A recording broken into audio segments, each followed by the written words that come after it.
Bienvenue au monde du open source. Un logiciel open source est un logiciel dont l'usager peut visualiser, modifier et distribuer le code source, ainsi que le logiciel en tant que tel. Le logiciel traditionnel n'est pas open source. Par exemple, Microsoft Windows est un système d'exploitation et n'est pas open source, puisqu'à l'achat du logiciel, aucun code source n'est fourni. Seulement les employés internes de Microsoft peuvent visualiser, modifier et distribuer ce logiciel.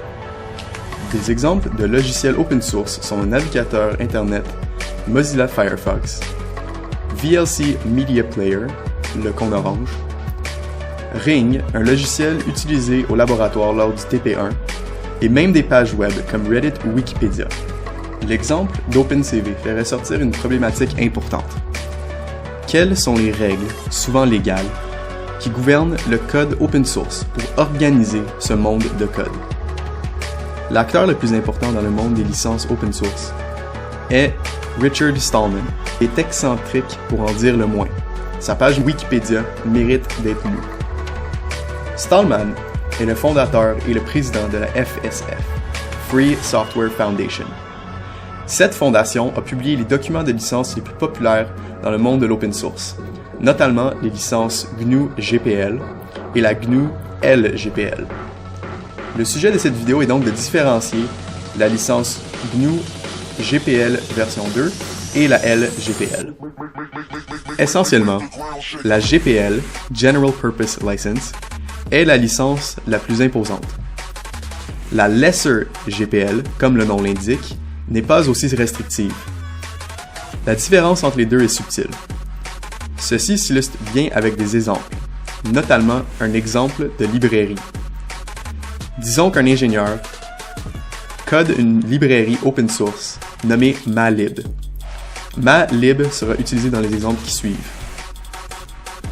Peu importe la licence qu'il utilise, GPL ou LGPL, il devra rendre le code source disponible aux usagers pour visualiser et modifier. Pour faire ceci, il peut rendre la repo Git de Malib public, par exemple.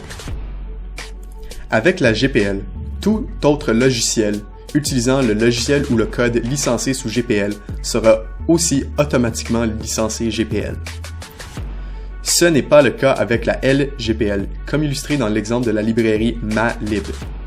Un logiciel peut être un hybride de open et closed source, tant que la partie open source demeure open source. Voici un autre exemple des applications de la LGPL. Je décide de coder une application et j'utilise Malib 4.3, linké statiquement, et Malib utilise la LGPL. Je pourrais coder mon logiciel, le copyrighter et même le vendre à profit, tant que je garde les parties open source, comme Malib, open source. Tout ce que j'ai à faire, c'est d'inscrire mes modifications et de les rendre disponibles aux usagers. Mais le code source de mon application n'est pas obligé d'être open source. Si, par exemple, la Malib aurait été GPL, je serais obligé donc de rendre toute mon application open source. Un bon exemple de la LGPL serait la librairie GNU-C, un exemple très important.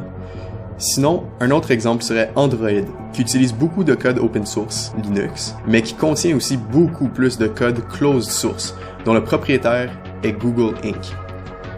La question est donc, quoi choisir entre la GPL et la LGPL en tant que développeur? Stallman, lui, dit « De nos jours, on devrait toujours choisir la GPL à 100%. Le temps des LGPL est fini selon lui.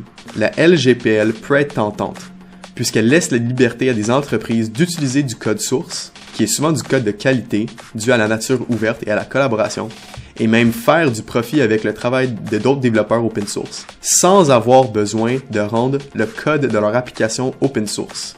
Par contre, puisque le monde open source est un monde de collaboration ouverte, selon Stallman, il faut prioriser la GPL pour assurer que la communauté open source ne cesse de grandir et de progresser. Le choix reste aux développeurs. Pour le maximum de chances d'adoption, il faut choisir la LGPL. Mais il reste qu'utiliser la GPL garantit l'aspect open source du code et de ses applications. Le lien entre le sujet et le cours est que maintenant, un étudiant peut utiliser du code open source et reconnaître les implications des licences rattachées à ce code. De plus Plusieurs exemples ont été présentés dans cette vidéo pour représenter la différence très subtile entre la GPL et la LGPL. Nous n'avions pas pu démontrer 3 avantages et désavantages parce que ce concept ne s'applique pas à notre sujet. La GPL et la LGPL sont des concepts très proches. Nous avions démontré avec plusieurs exemples la différence subtile entre la GPL et la LGPL. Ceci est important pour quelqu'un dans le cours de Log 1000 puisque un étudiant peut maintenant utiliser du code open source et comprendre les implications des licences présentes dans ce code. Par exemple, du code utilisé au laboratoire pour le logiciel Ring contient des déclarations de licence GPL dans les fichiers de code source. Merci d'avoir écouté notre vidéo sur les différences entre la GPL version 2 et la LGPL.